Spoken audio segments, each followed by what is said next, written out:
All right, guys, it's time for the Next Level Guy Show, a men's interview, interest, and improvement-focused podcast featuring interviews with the greats from all industries to help you better your life. Each week, a new episode features an interview with one of the greats, covering all aspects of their story, from life hacks to tips and protocols that have allowed them to live life on the next level. We then highlight concrete action steps that you can use to improve your life. And now, your host, Ian Dawson Mackay.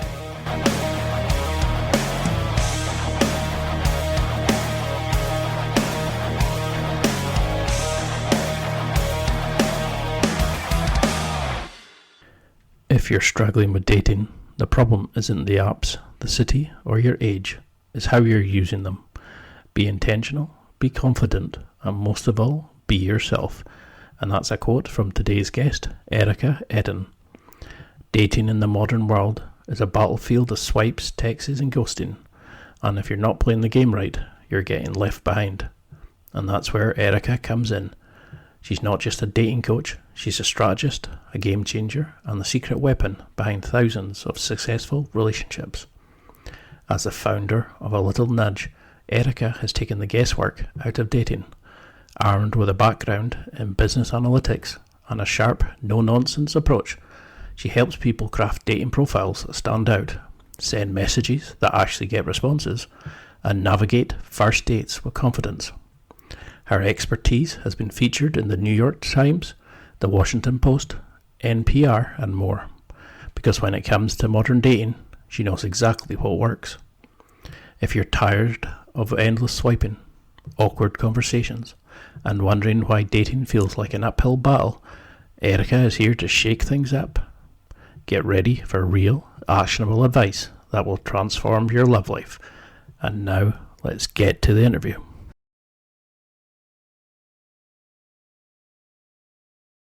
Instagram, honestly, is one of the best things I've looked at. Oh my God, well, I appreciate that. Thank you. Because I really love how I can look at your Instagram and think, I'm not as bad as some of these guys. Well, I know it gives people comfort in that way. I feel like it's partly entertainment, partly educational. Yeah, both of those things. Partly to feel like you're not alone. Well, it's like the guy who mentioned he's circumcised in his profile. I can't handle it. Okay, the last thing we want to picture, well, you understand. Anyway. No. Because that's the thing. I mean, I went to a job interview today. It's probably why I look like a public school boy. And I thought, we can market ourselves in these interviews, and we can talk about our experience or history. Yeah. But we can't talk about our dating or ourselves to put a lifelong partner that's going to give us happiness. Where do you see guys going wrong? How do you think we struggle in that sense? Do you mean in the online or just in general? In general, I think it'd be a podcast of its own. But I mean, for both, then where do you see guys struggle in the dating life when they come to you? Is there a similarity in what they say? Yeah, I mean, I think everyone struggles, not just men, but I think men in particular struggle with, like you said, how do you market yourself in such a way that isn't braggy, but shows who you are? Because nobody wants to read, I'm amazing, I'm wonderful, I did this, this, and this, because you think to yourself, ew, you're such a bragger. But there are ways to get across who you are that don't say, I am amazing, and it's finding that, and I could say that for anyone, actually, not just men, but it's finding that middle ground between showing who you are, but not like beating someone over the head with it. And so also, I mean, you see the profiles I post. Many men make the mistake of, sometimes I wonder if they're trying to impress other men and they're actually searching for women. Because, like, women don't want to talk, definitely don't want to hear things about your body parts. Definitely don't want to see pictures of your slimy fish. Don't want to see your progress pictures from the gym. Don't want to see your shirtless selfies. And I wonder sometimes if they're asking their guy friends for advice and the guys are like, yeah, looks good, because that's not their target market. All women want to see is who's going to show up on the date. We want to see you looking happy. We want to see you in clothing. And we want to see a few things about you that make sure that you sound like You're level-headed, can write a complete sentence, and would be reliable and show up on a date. I'll be right back. I have to change a lot of things in my profile just now. I knew it. Are we going to go through your profile today? Oh, well, I'll happily show you, man. What I used to do was, because I would take the pictures, I never had any good pictures of myself. I always looked like a serial killer in the side of pictures, or that weirdo. And suddenly when it was like, pick 6 of your best, I was like, I barely have 6 pictures of me, never mind 6 of the best. And, everybody comes out looking like a model. I look like Shrek from the Goonies, and, it's... Okay, trust me, no one's coming out looking like a model their first shot. So, like, for pictures, the first picture should be just a nice clear shot of you smiling. Who is actually going to show up on the date? Some women do like to see that you have a social life or have friends. So I don't recommend posting a picture with 1 million friends, because we can't figure out who you are, and inevitably one of your friends is going to be someone else's type. And so I generally recommend either cropping or zooming in to the point where you can't really see the faces of the other people, but it shows that you do things. A red flag for a lot of women is, are they all selfies? Are they all at-home selfies? Are they all taken the same day? That indicates, do you have friends? Do you have any other people in your life? What are you actually doing with yourself? So you just need a little bit of variety in there. So how would you start then? So say somebody has been single, they come out of divorce, they've had no game. How would putting yourself down, by the way. I think you look great. You sound great. But if you tell me that you're not great, I'm going to believe you.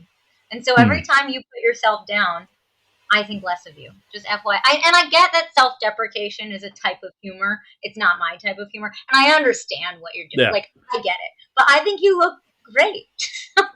Thank you. Thank you.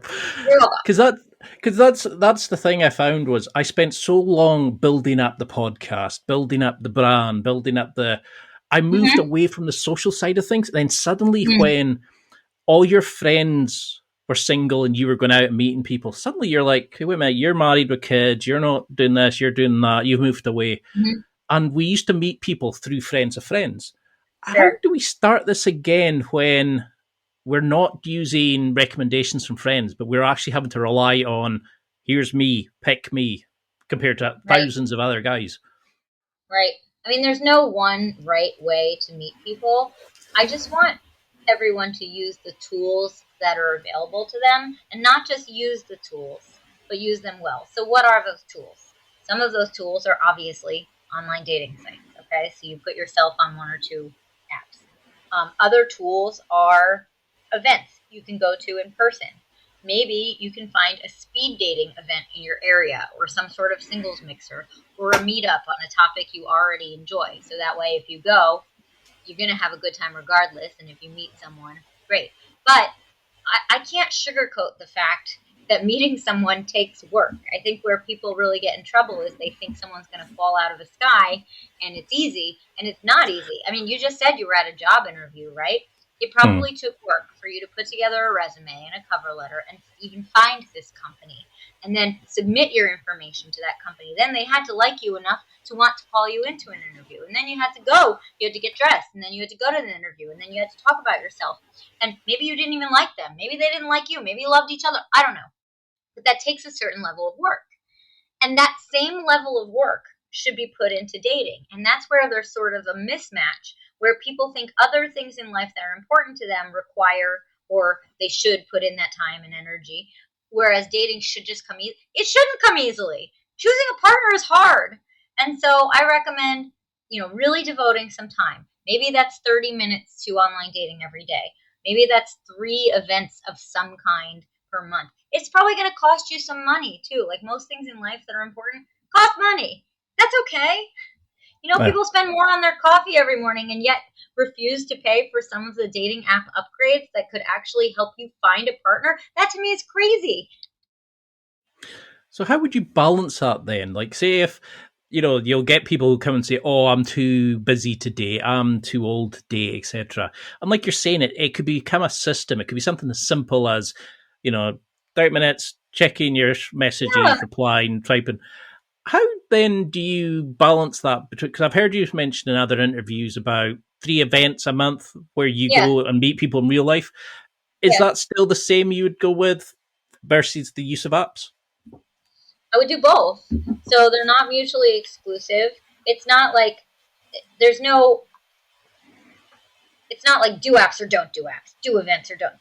You can put yourself out there in many different ways. Yeah, no, I know people all the time say, I'm too busy for this, I'm too old, I'm too young, I'm too this, all that. I do think those are mostly defense mechanisms, because if you never put yourself out there, you can't fail, right? So if you say, well, I'm too busy anyway, then if you don't meet someone, it's like, well, I was too busy. Or you can make up any story in your mind, like, oh, well, it's because this is my age and nobody wants me. Well, that's not true. I've worked with people of all ages. There's someone out there looking for you, but it takes work to find that person. And so if someone comes to me and says, it's my city, or it's my age, or it's my this, I have to be the meanie to say, well, actually, I hate saying that, but I have to go, everyone says that.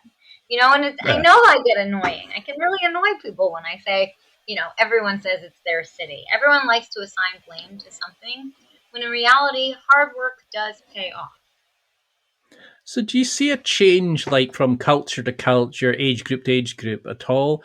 Or is it more the personal story and the emotion we attach to our particular problem that we see such an end of the world, where somebody might find it endearing, but we're blocking our own way because we believe we're unlovable, unlikable, whereas there is somebody that is into that or would find that attractive? Yeah, I think you nailed it. I think we all have a thing. I call it a perceived flaw. We all have things that are perceived flaws to somebody. And I say perceived because they're not actually flaws. Like, I'm 5'1". I don't know what that is in centimeters. That could be a perceived flaw to somebody, that I'm so short, right? But to somebody else, that could be the perfect height. You know what I mean? It could be a perceived flaw that you work in a certain industry. Someone might not want someone who works night times, whereas someone else might love someone who works at night because it really fits into their schedule. And so a lot of life is how you frame it. So if you go out saying, ugh, I know I work at night, it's not ideal. Like I said to you earlier, you put yourself down. Sorry to call you out. Like, I will agree with you if you tell me you're right, it's not ideal. Or you could come out and say, I work at night. It's the best of both worlds. I get to sleep in, I get to do what I want during the day, and then I get my work out of the way at night. I'd be like, oh yeah, that's cool. People are so malleable, right? They'll think whatever you want them to think. And so I do believe that we have a lot of limiting beliefs. I'm not sure if that's what you just asked, but I think you're right. Now, I can't know every culture, right? I live in America. I have never lived, I've traveled a lot, but I haven't lived everywhere, obviously. I find that dating is pretty much the same. Here, every place has its quirks. Every place has I won't travel past this place to go somewhere, or that's a little outside my range, or there's too much traffic there, or people from this city are blank, right? But on the whole, people are people, and I find that in any place in the world, I find similarities in terms of what people are looking for, what people are attracted to. People are people. So how have you seen things change? Because you've talked about how you're using JDate and like all these sorts of apps, and when we first started, it was like Match and was it Plenty of Fish? I think I remember being on that. Oh. Yeah, eHarmony was out there. Oh, I remember those, and it was like the prompts were amazing. People thought they were the best things in sliced bread, and now we're using. We had that old man. I don't know. I hope he's alive. The guy who founded eHarmony, he used to be on all of the commercials. There's that guy that you'd always see them. They'd always be all about like, I'm on 50 dates a minute, and you're like, well, why are you advertising that? Would you not keep that as your gold mine? But how have you seen this from like our grandpa's ages through onwards? Like how's attraction dating?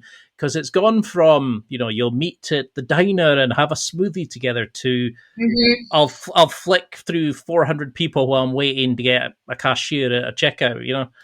How do you think it's changed in our attitudes to dating? Have we got to a point of instant gratification. If we're not getting exactly a date and an attraction, that's it, we're moving on.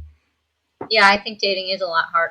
It's easier to meet people these days. Like, people are more accessible to us, but it's much harder now too because there are so many options. So like you said, um, in our parents' generation, our grandparents' generation, like, my parents lived in the same apartment building. That's how they met. That's how a lot of people met. Work, friends, proximity. Now, yes, people want instant gratification. That's why the apps like Bumble or Hinge are so popular, because people are attached to their phones anyway, and so they can do everything they want at the swipe. But because there are more people on the apps, I don't think we know anyone who's single who hasn't tried a dating app. Um, it's easier to dismiss people or treat them like commodities because there's always another person around the corner. And that is certainly frustrating. And part of what I do in my coaching is, if you go on a first date with someone and it's okay, not great, not terrible, give them another try. You have nothing to lose except another hour out of your life, because this is a real person who probably has some value they can bring to your life. And if we dismiss everyone based on an hour snapshot, then I don't think anyone would meet anyone, because that's just not truly representative of who somebody could be. So yeah, I think dating is a lot more difficult now. It's easier because we have access to more people, but it's more difficult to find that connection because people are quicker to judge and quicker to dismiss. And that's frustrating. And when you can see everyone in a catalog, like the menu, you probably don't have the Cheesecake Factory, like the Cheesecake Factory menu, and you see everyone just lined up next to each other, who's not going to want to pick the shiniest thing? Yeah. I mean, because I've seen people go the two styles, it's either, oh, there's amazing, there's so many people in this app and to choose from. And other people will say, oh, there's so many people on here, I'll be single forever, because I'm not getting any likes. So they see it through their own perceived bias. They see it with their own lens of, and it's infuriating. And I've been both sides of that. When I was younger, I would be getting dates all the time, and I would be like, brilliant, all these new people. And the stories you tell yourself is what that's your prevents us. reality. Absolutely. Like you were saying earlier, if someone says, I'm too old to date, then yeah, you have now told yourself that story, and you will find every piece of data to support your hypothesis. That's just in statistics. You can turn the data into anything you want to support whatever story you want. So yeah, you'll keep finding things to support that. But you could say the exact opposite. I'm the perfect age, or everyone's looking. It's funny how you carry yourself, whatever thoughts you put in your head. I remember in college, I would sometimes, this sounds conceited, fine, but I would sometimes walk around just for practice and be like, everyone loves me. Everyone wants to talk to me. I am amazing. Whatever, you just talk yourself into things. And people do treat you differently when you carry yourself differently. It's like act as if, that positive reaffirmation of talk the talk, walk the walk. It really makes a difference. There's studies. Smiling actually makes you happier. Not that you smile because you're happy. That happens too. But the act of, even like this, I'm probably happier now. I'm a very happy person regardless, but you know what I mean. I remember reading somewhere that if you're walking along and you're finding yourself like ruminating and thinking about your past, you'll find yourself looking down.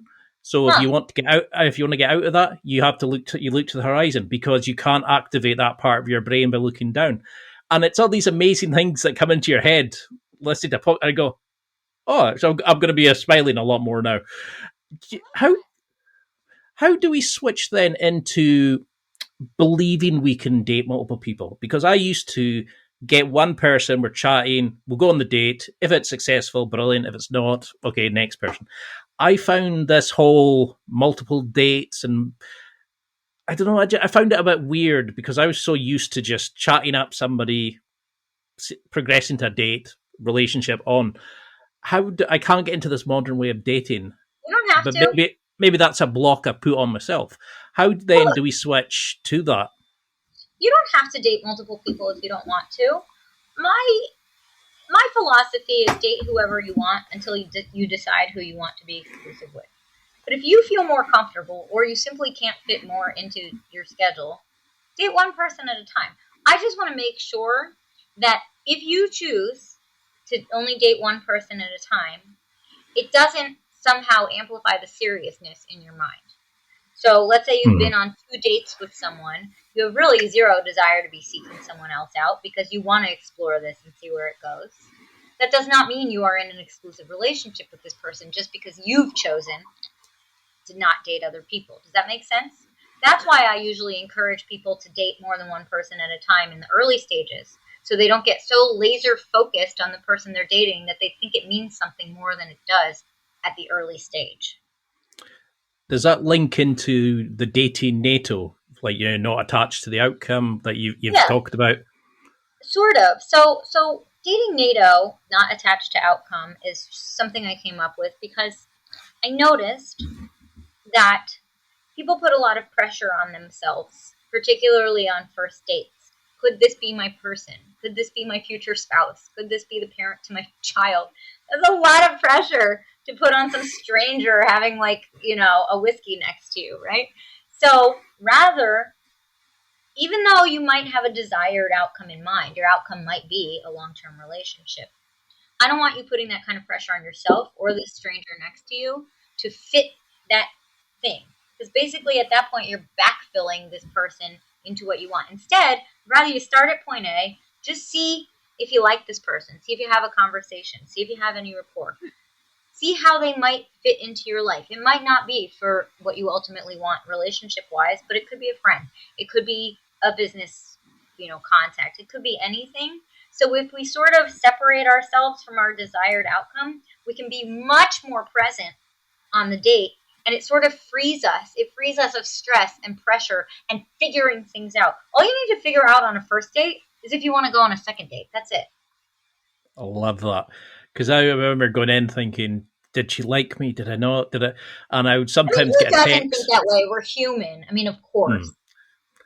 But I mean, do you work with a client in the sense that they have to be ready and willing to date, or do you work with them in terms of self-care, dealing with whatever drama that they're holding on to? Do you get into the person and helping them in that assistance, or do you think they have to be ready to date to really be effective?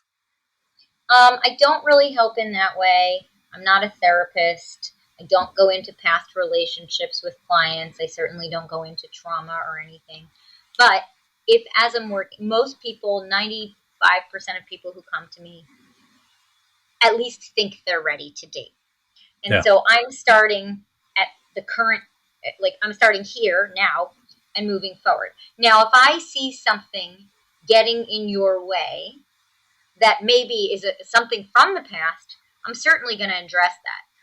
I was working with someone this morning who, let's hope she's actually not listening because I won't say who she is, but I took notes because I was getting so annoyed. She was dismissing men for the most ludicrous reasons under the sun. She was like, he does yoga. Ew, I would never go out with a guy who does yoga. And I'm like, where is this coming from? Yeah. Something clearly happened here. And she's like, it's not masculine. And I said, I know plenty of masculine men who do yoga, and they are the strongest people I have ever met. What happened? And she's like, well, I went out with this guy once. And then I'm like, oh, so it was one experience that you had that you've now attributed to every man who does yoga? And it kept happening. She's like, I would never date a man with a cat. And I said, what's wrong with cats now? Well, I dated a guy with a cat once, and the cat threw up in my shoe. And I said, sounds like a bad cat. Not the guy's fault. And it kept, I wrote this all down. What did she say? I don't want anyone who's on social media. Well, everyone's on social media. Another one. I really hope she's not listening because I'll be in trouble. But she's like, I would never go out with someone who wears a matching pajama set. And you've eliminated basically the entire man. Right.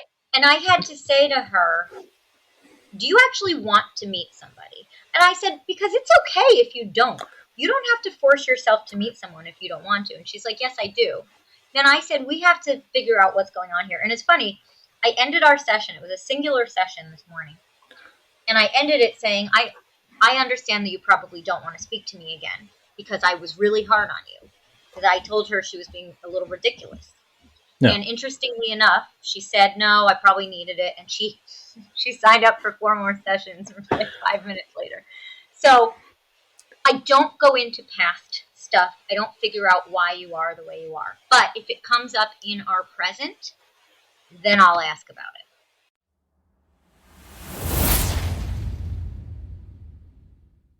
It's time for a quick break. There are millions of potential products to buy, so how do you know which ones are worth your hard-earned money? Simple.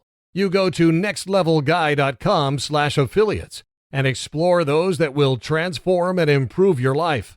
You'll find deals, listener exclusives, and special offers with some great companies. Recommendations are 100% honest and only on items Ian has tried or believes in. The companies showcased will make you a better man in all areas of your life. Simply go to nextlevelguy.com/affiliates and level up.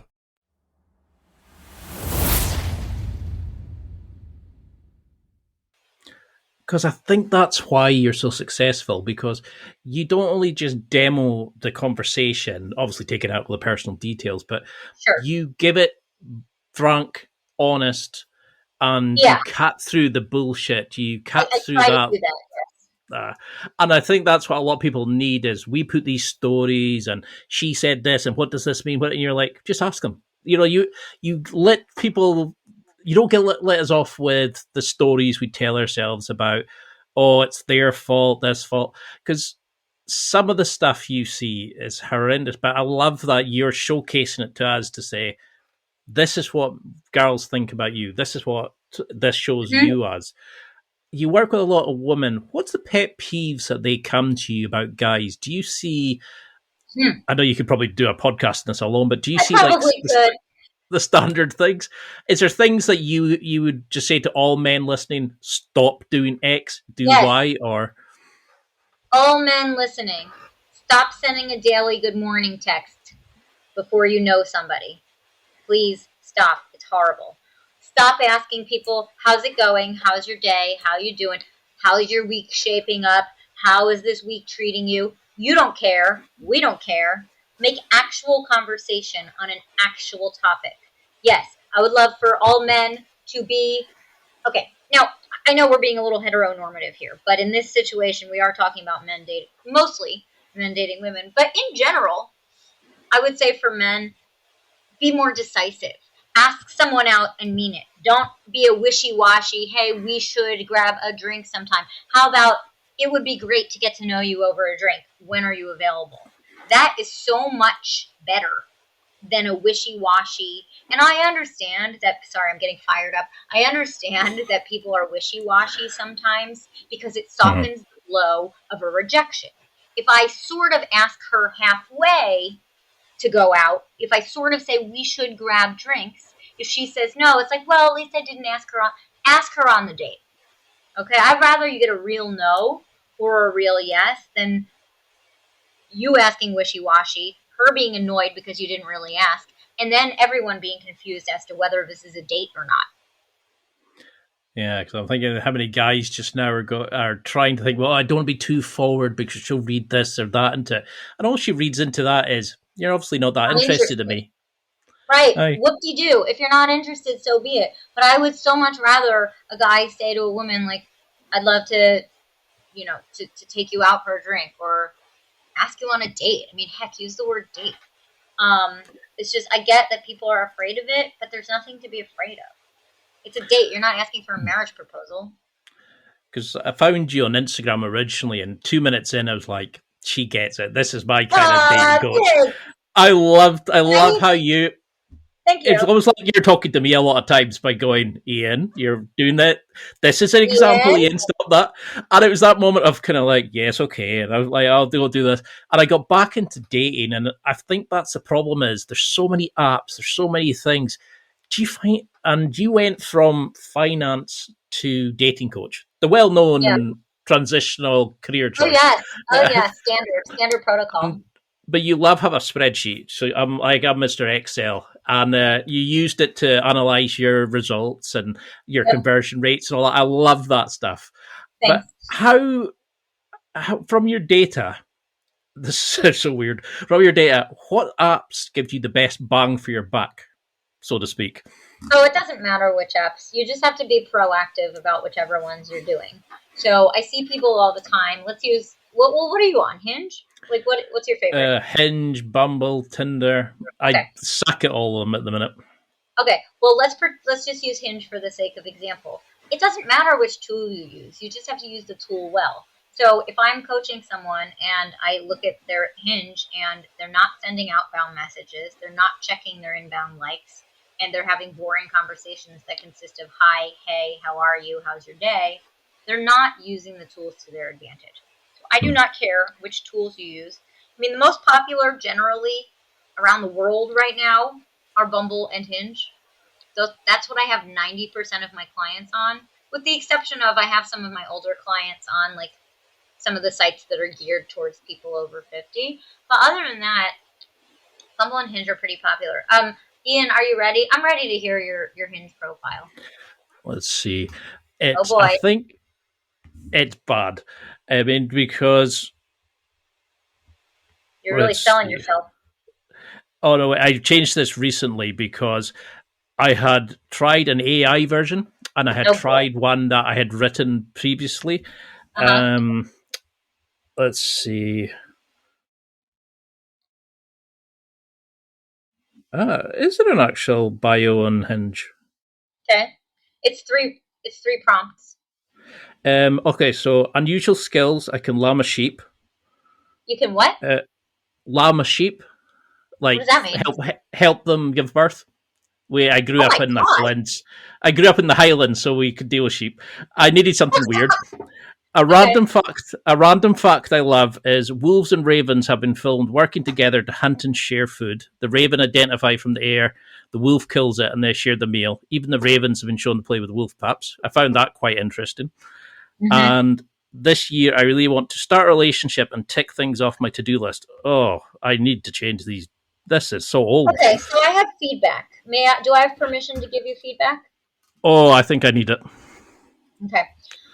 So when I hear, even though I didn't know what lambing a sheep meant, when I hear that, I love animals, don't get me wrong. But I'm actually disgusted because I'm now picturing the birth canal of a sheep and I'm picturing it bloody. And that's the last thing I want to think about when I'm picturing who I want to go on a first date with. And so Yeah. I think that's a really cool thing that you enjoy. But I would rather hear that you grew up on a farm then you know how to birth a lamb. Because again, I'm now picturing just like the gory, birthing, which I don't want Hmm. to associate with you at this point. Okay. Yes. Number two, not dissimilar. Your fact, at least you understood what a random fact is. Um, your fact has to do with a lot of killing. I didn't catch all of the words, but there was a lot of killing in there. Yeah. I mean, these are random things at the time, and you can It's, see I've it's just okay. thrown stuff and not edited a consensual flow. It's consistent flow. It's okay. So I don't want to picture killing with the person I'm going on a first date with. Okay? Hmm. I don't want to picture animal killing, human killing. I think it's an interesting fact, and it's cool that you know it, but I don't think it belongs in your profile. And then lastly, the last prompt was extremely generic. And so I think we could do better. So I want us to brainstorm for a minute if you're open to this. And I Yeah, let's want go you for it. to just list a bunch of stuff you enjoy, stuff you consume. And when I say consume, that could be food, drink, entertainment, movies, music, podcasts. I don't care. Hmm. I'm going to take some notes. Yep. So podcasting, Brazilian Jiu Jitsu, football, rock music. Mm-hmm. I have tend to love to go and see shows and stuff, but I do that on my own a lot of times. What kind of shows? So it's mostly sort of stand up shows, like Oh, comedy, nice. but also a lot of, like sort of adventure expedition Mm-hmm. guys, Red Bull people. Mm-hmm. But I really like turning my hand to anything. Uh-huh. And originally I had a version that was talking about if I'm not plucking a guitar, killing a guitar melody, I can't remember. I kind of flowed into but Yeah. it always come out cheesy. It always come out as kind Yeah, of no, I get bleh. that. Yeah. Um, so the mo I struggled to know myself, to how to sell myself. Mm-hmm. Yep. That's what I was saying at the beginning, because there's a fine line. You don't want to be like, I am great. But on the other hand, you have to say a few things you're into. Because right now, I really don't know anything you're into. Clearly, you must like animals. But like, I just learned a lot more about you in the last 2 minutes than I did from your profile. So a few of my favorite prompts for Hinge are one of these four. They're all pretty much the same. Either my simple pleasures, or I go crazy for, or I won't shut up about, or I geek out over. They're all the same, and they lend themselves well to a list. So for example, I geek out over, stand-up comedy, and then you could put in parentheses like, being a spectator, not a performer. And if you want to use your self-deprecation, you can say no one would want to see that. Okay, that would be your type of humor. Brazilian jiu-jitsu. I would write out that word because BJJ, you don't want it to accidentally look like the sexual thing. Yes.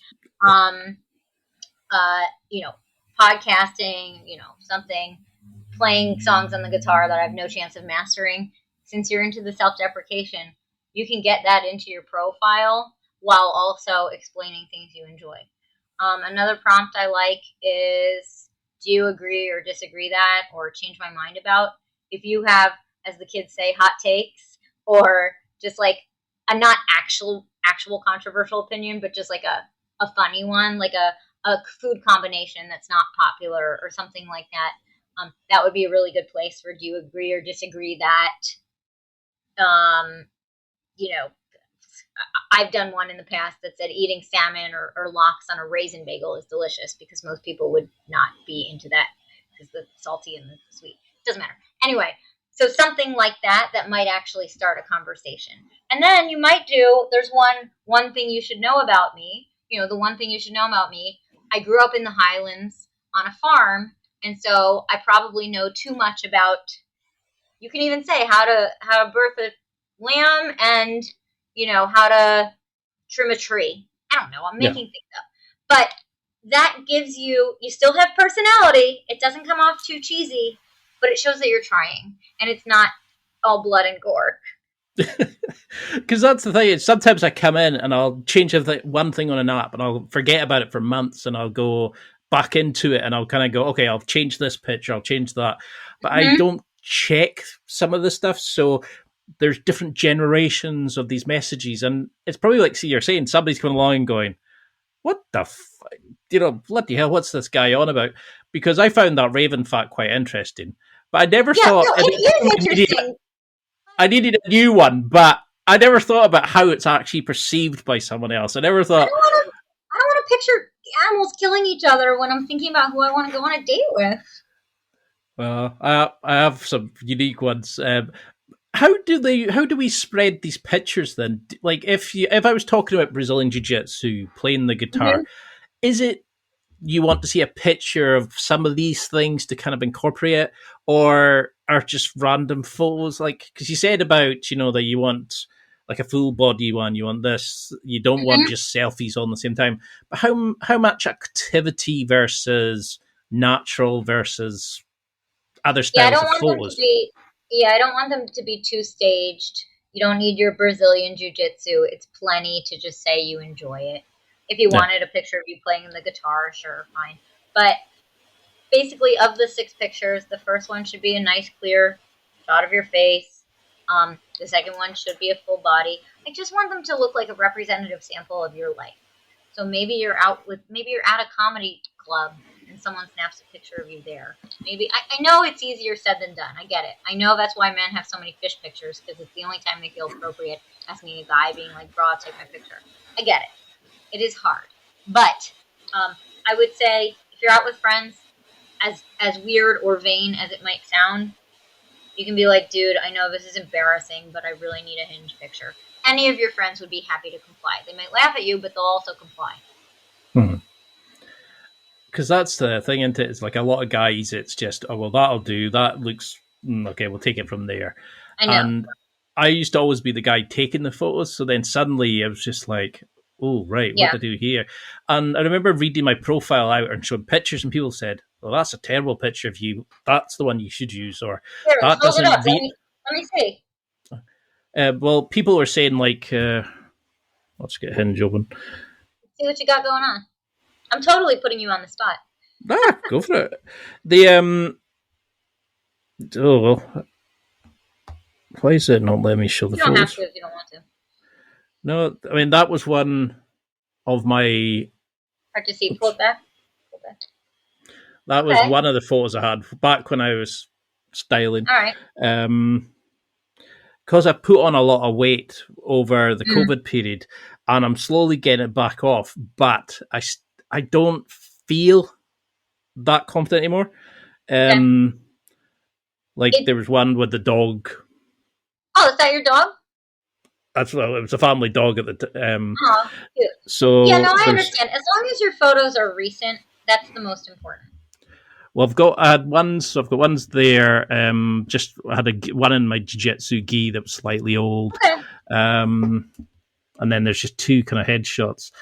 Yeah, when I look at them now, I see how they're not giving anything away. They're not showing the type of person or the activities I do, and that is a big. People just want to see what you look like. So, like, I was reviewing a guy's profile recently, and it was awful. And he had all of these like mirror selfies, and it was terrible.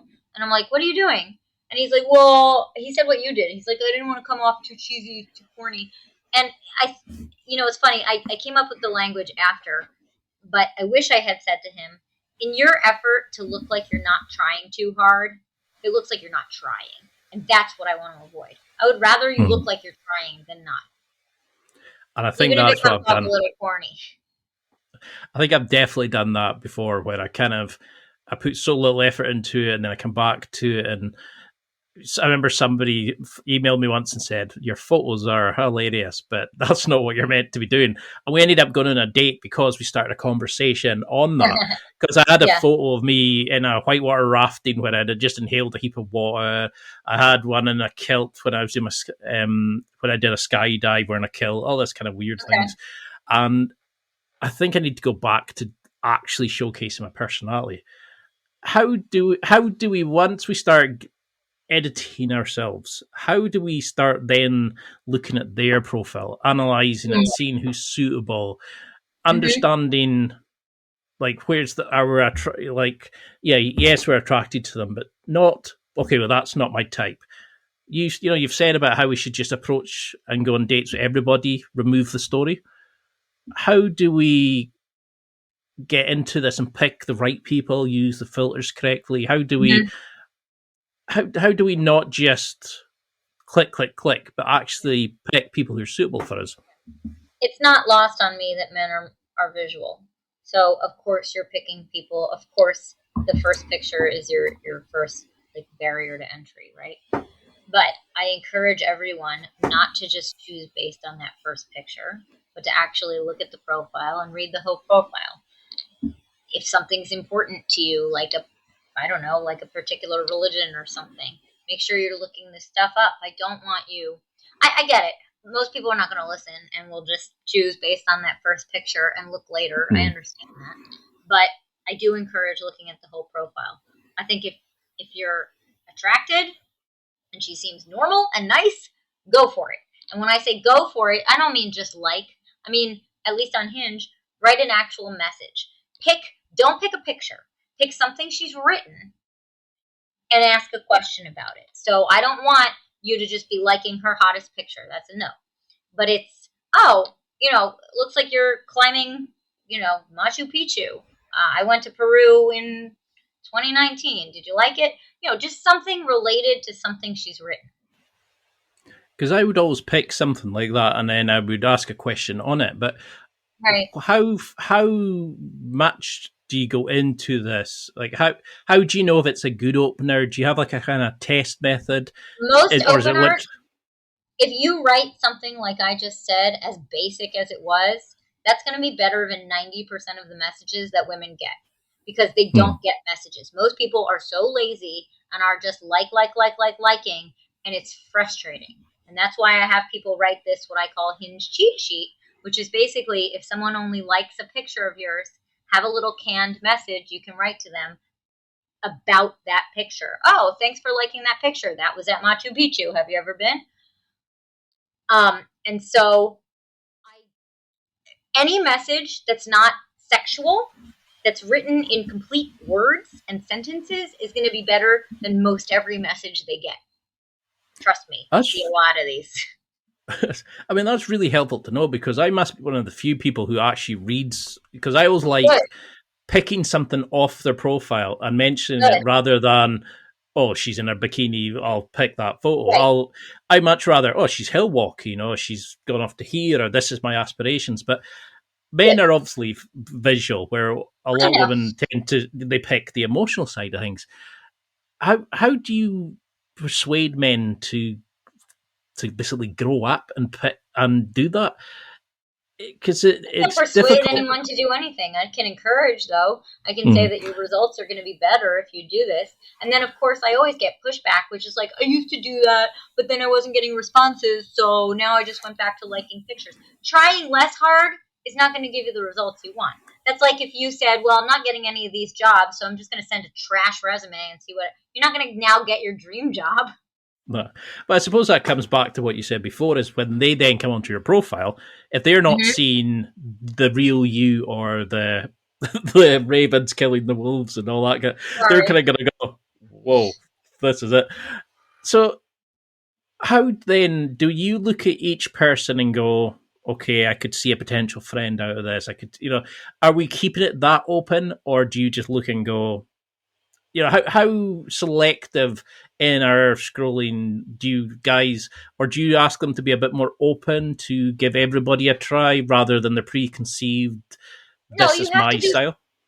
I mean, you have to be somewhat attracted to someone. I would not go in thinking we're going to be friends. I wouldn't go in thinking anything. I would go in thinking, yeah, all right, I'll write to her. We don't know what kind of relationship it's going to be. I hate when people say that. Like, looks like they could be a friend. We don't know. And so No. I would say, if it's like yeah, sure, write a message, because odds are, look, response rates are very low, unfortunately. Odds are you're not going to get a message back anyway. So why wouldn't you try? So how would you start that? Like, say if she comes back and says, "Oh, this was me walking in such Yeah, and that's such," great. or this, how do we start the conversation? But keep it going to a point of, let's start building a bit of chemistry here. How Mm-hmm. do we, but not just become pen pals, but actually move it towards a date? Yeah. Because too many people, let's change numbers, let's send texts, and before you know it, you've killed all attraction. Oh, How I do you agree. keep it? Because you've said, to use these apps is just to get you to the date. What is Exactly. a Yeah. realistic amount of time, messages, etc., that you should be looking Under at? a week. I would say under a week. Within a week of matching and having the conversation, I'd like you to line up a date. I'm not saying you have to meet within that week, but at least be talking about schedules.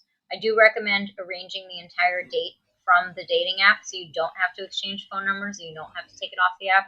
So much gets lost by the time you exchange numbers, you take it off the app. Someone inevitably drops the ball or says something that gets misconstrued.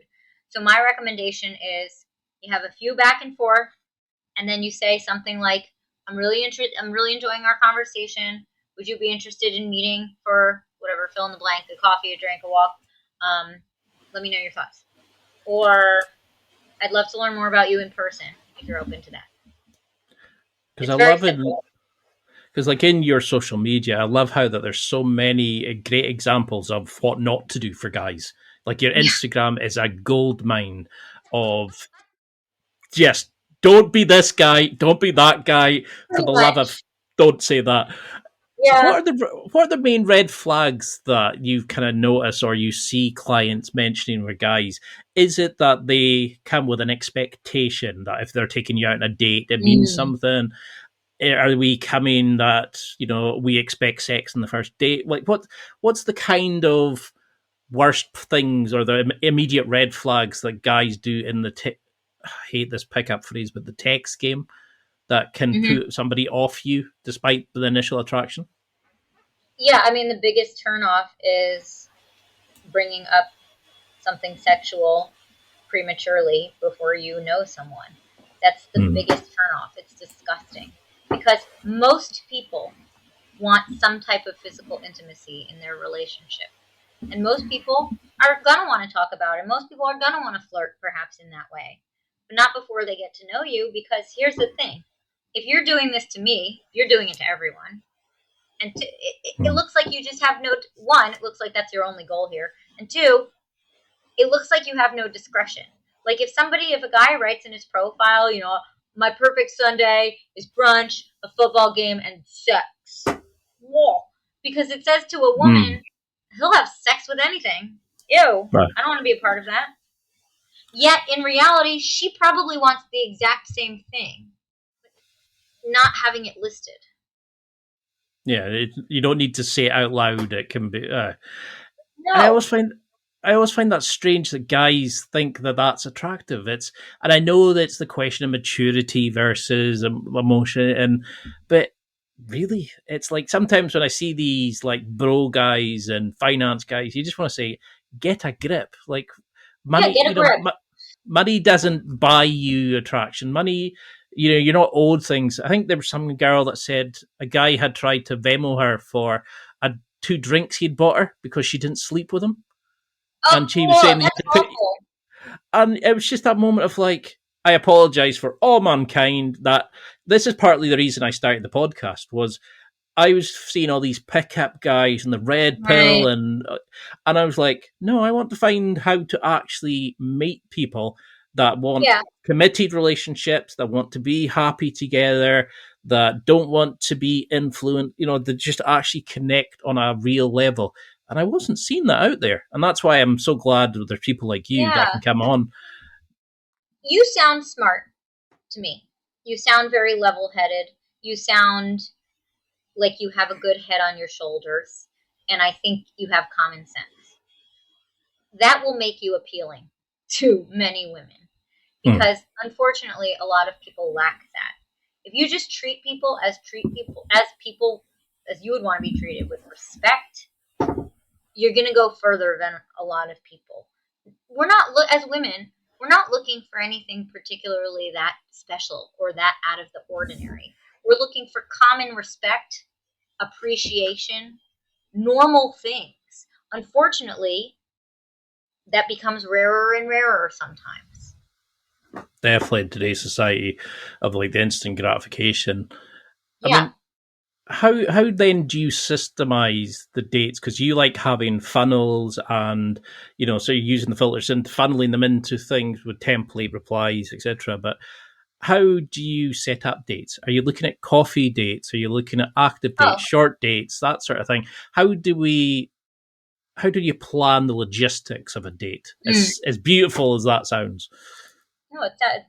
I always recommend something on the shorter side that you can always add more time if you want, but you're not stuck. So if you plan for dinner, you're stuck at dinner. You don't know if the service is going to be good. What if you don't like each other? I'd rather you plan a coffee, a drink, whatever kind of drink, alcohol or otherwise, a walk, just something. I personally like a drink date. I think that's what I usually recommend if people drink alcohol. It's easy enough. A bar setting is nice because you can sit next to each other instead of across, so it doesn't really feel like an interview. And then if you're enjoying yourself, you can either go somewhere else or order food there if they serve food. And you sort of have an out, but you can stay longer if you're enjoying yourself. So yeah. Also, I don't want it to be the most expensive first date ever. It's just a first date. It shouldn't break the bank. 1 drink, 2 drinks is plenty.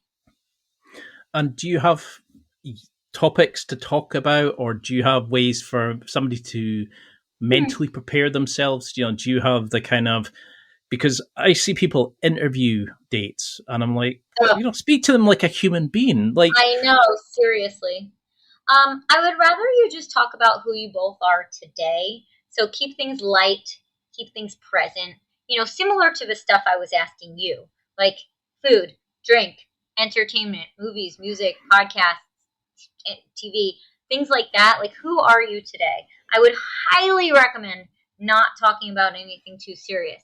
Definitely not past relationships. Definitely not family drama. Stuff like that. You don't have to reveal everything. You don't have to disclose your whole life to somebody, right? I just want you talking about like things that make you happy. See if you have any common ground. See if you can sustain a conversation. That's really it. I would rather you leave a first date having learned nothing factual about someone, but remembering that you laughed and felt good about yourself and had a nice time and might want to see this person again. That's it. I don't care how many siblings they have. I don't care about their, torn relationship with their mother. Not relevant. I've had people tell me about those kind of things, and I'm we all have. I get it. Yeah. And look, if someone starts revealing too much, I'm not telling you to stop them. In fact, I'd want to hear what they have to say, because so much in the early stages is just observing. If someone badmouths an ex, I'm not going to stop them. I want to hear what they have to say. But I also know that's not somebody you necessarily want to go out with again, because if they're going to badmouth the ex to you, a stranger, what are they going to say about you one day to a stranger? Yeah. It's what is it they say, past behaviour is a good indicator of future behaviour. And if that's how little they think it was somebody they loved, then what they're going to be like with just the date. I don't even know if I mean, maybe past behavior is indicative of future behavior, but not even that. It's like what they choose to talk about to represent themselves, I think, says a lot more than other things. And then, so how do you review a date? How, I mean, do we look at it in terms of how, because you've got a great series of prompts on your social media, but could you go into a little bit about, like, how do we and when do we review after a date? Is it the next day? Do we look at how they made us feel? Can we see ourselves with them? Was there attraction? What kind of things do we include? I wouldn't even analyze it to that extent. I would just think to myself, am I curious to have one more conversation with this person? If yes, go on second date or ask them out on second date. If no, don't. That's it. Let's boil it down to something really simple. Do I want to have one more conversation? And how difficult do you find, because you're the queen of the puns, how difficult do you find going on dates without using puns? Oh, I can't get through. Actually, I got through most of this interview without using a pun, so congratulations to me. I was quite disappointed. I was waiting for it because I'm disappointed in myself. I'm disappointed in myself. But now I'm on the spot, so I can't do it.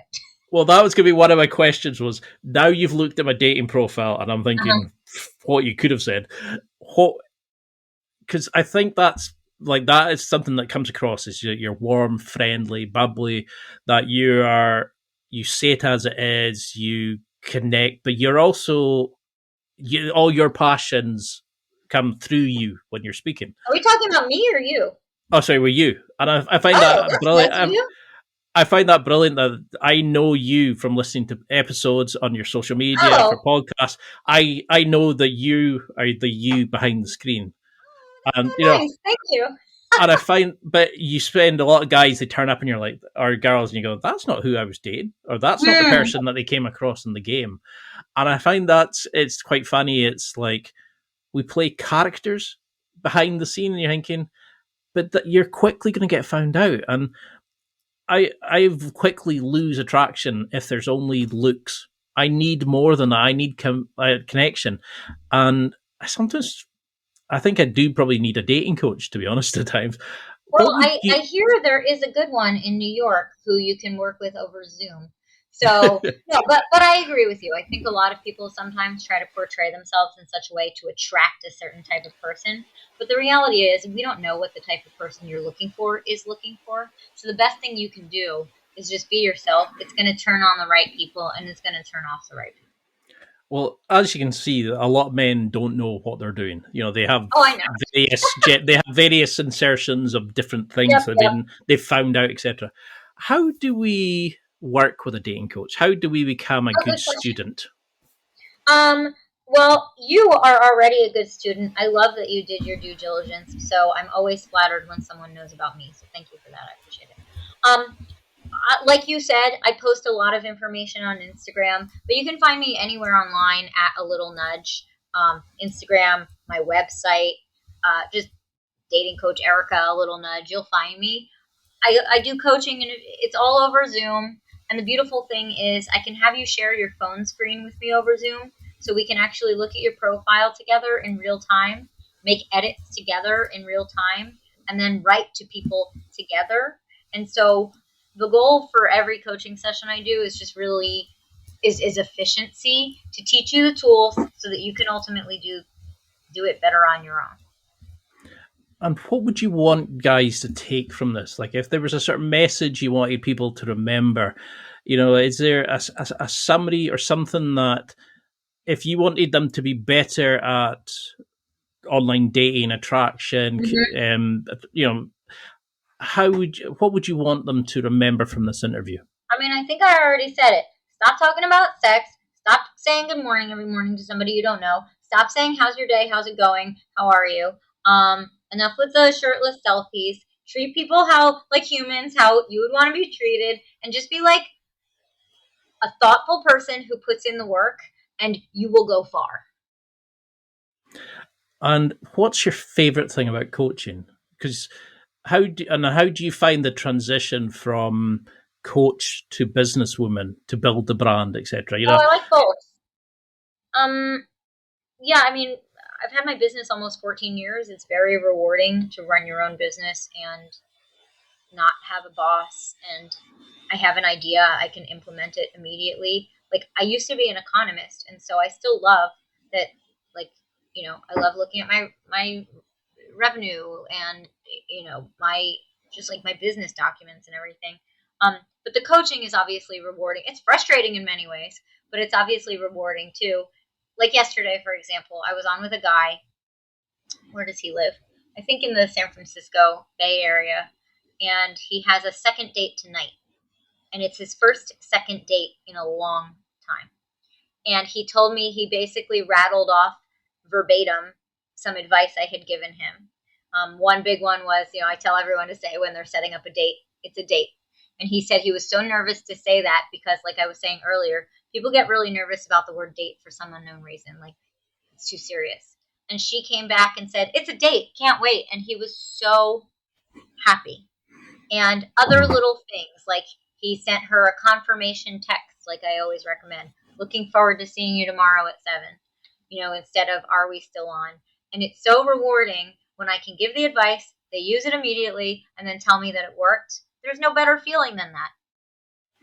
Because I remember you said somewhere you'd rather lose all your clients to know because they've gone on and met their person in relationships. And I think that's a great thing about dating coaches. You're not trying to keep repeating. You're just like, I want to see you succeed. Have you got a favorite client transformation? Like a favorite client story? Yeah. It was probably 8 years ago. Young woman, early 30s. Wasn't sure whether she was open to dating men with children or not. But we found someone online, a guy I found someone for her who looks great. And she was like, I don't know, he looks nerdy, he this, he that. And I said, just go on a date. It's one date. Anyway, she goes on the date. She's still not sure. I said, okay, well, if you're not sure, go out again. Just see. I don't know. It's okay if it's a no, but don't cut it off prematurely. Anyway, then we sort of, I don't know, I lost touch with her for, I guess we were done working together.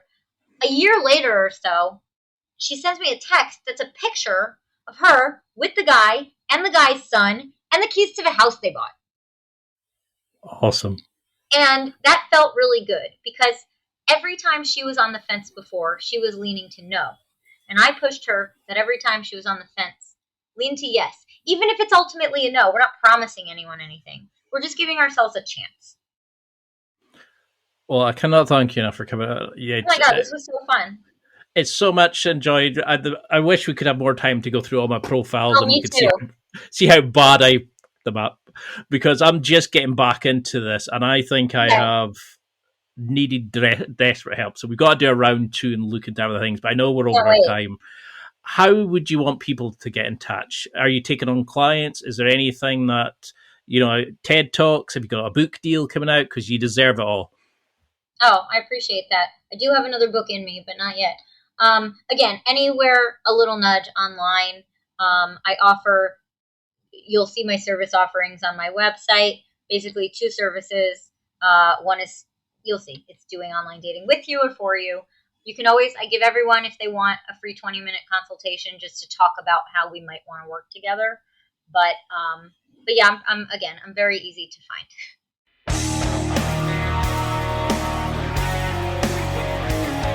Well, that's it for another week, and thank you for listening. It's now time to take what you've learned and use it to develop and enhance your life with the key points mentioned. Listen, try it, embrace it, use it, and crush it. Now's your time to hit that next level in your life. If you liked this episode, then please leave a comment on the show notes or a review of the show on your podcast platform. Everything helps evolve the show. Until next week, keep seeking the next level in your life.